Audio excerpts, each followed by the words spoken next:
Devin Strader got cozy with a woman before finale aired. Devin Strader was spotted out with another woman before the Bachelorette finale aired. Fans are not happy with Devin. He has been receiving a tremendous amount of hate since the finale aired. No one expected to hear the things they did. They also did not expect to see Devin show no emotion and transform into an entirely different person. Keep reading to find out more. Fans are not happy. Fans are not happy with Devin Strader. His social media pages are full of hate comments from fans. This happened after he decided to end his engagement with Jen Tran only 2 months after they got engaged. Jen was confused by the situation. It seems like a flip switch with Devin once the cameras stopped rolling. People have rallied behind Jen and are trying to give her as much support as possible. However, Devin is not getting the same treatment. Devin Strader spotted with another woman. Devin Strader was spotted getting cozy with another woman before the finale aired. Fans were not happy with this. He is shown putting his arm around her and getting cozy. How no one is addressing the elephant in the room that this was 2 weeks ago. While the finale aired 3 days ago, he was literally breaking the contract by being out in public with his arm around a girl. What a moron. He's so gross. I've said this all along, and he has some nasty-looking growth hanging from inside his upper lip. It made me feel sick just watching him kiss Jen. His crusty, mediocre, rat-look ass doesn't deserve all these drop-dead gorgeous women even making eye contact with him, let alone being interested in dating him. He was allegedly spotted with this woman when they were together as well. She was all over him at White Linen Night, and Jen got a bunch of people DMing her about it, and they got into a huge fight over it. Devin Strader sat in the dimly lit room, the flickering light from the TV casting shadows across his face. His heart raced, not from the anticipation of the finale about to air, but from the intoxicating presence of the woman sitting beside him. The warmth of her body against his, the soft rustling of fabric as she adjusted her position, and the quiet murmur of her breath filled the space between the commercial breaks.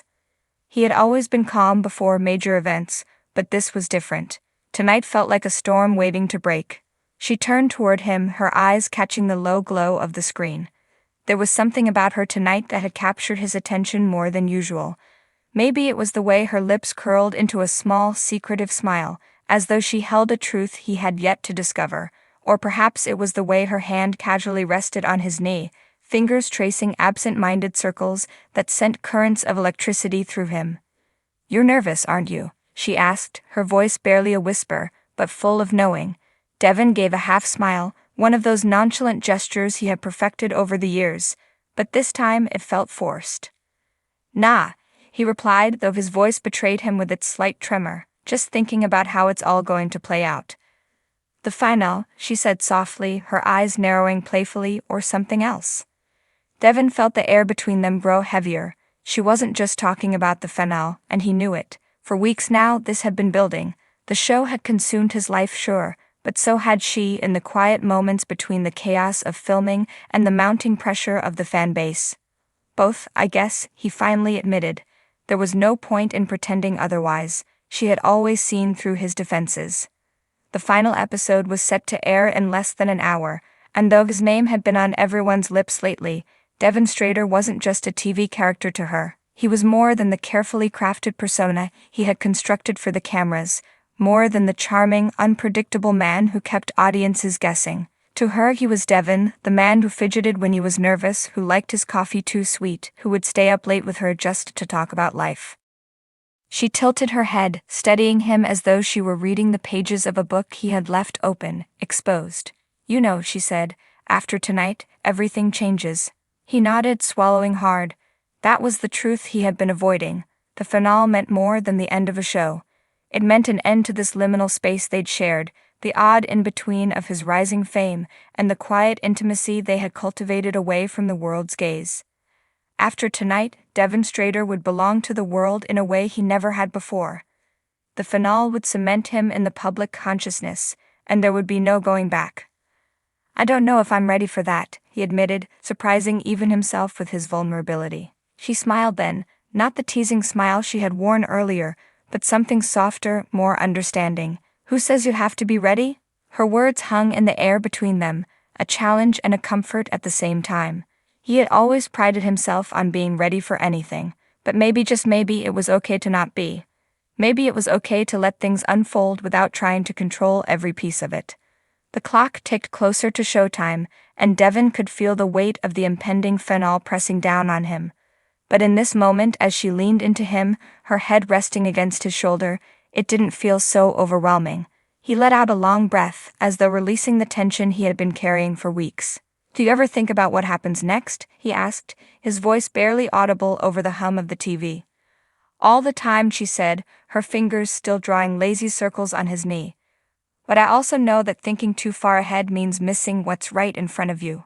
Devin glanced down at her, and for the first time that night, he wasn't thinking about the finale or the public reaction or the whirlwind of media attention that would follow.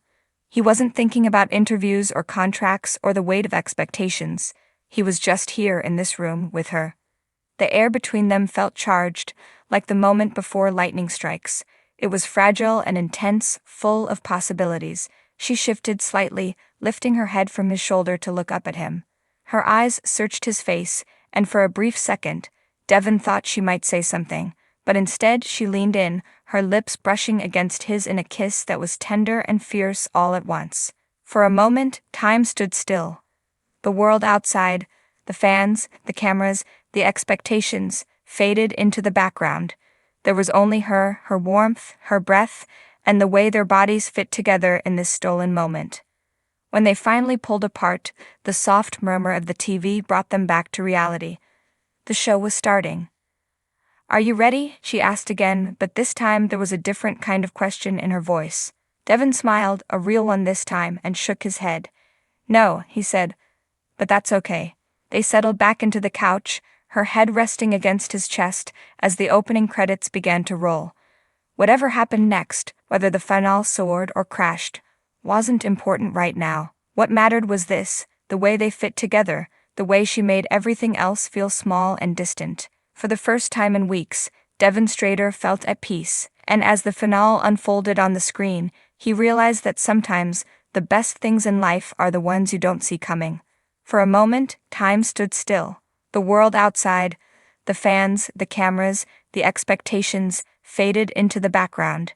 There was only her warmth, her breath, and the way their bodies fit together in this stolen moment.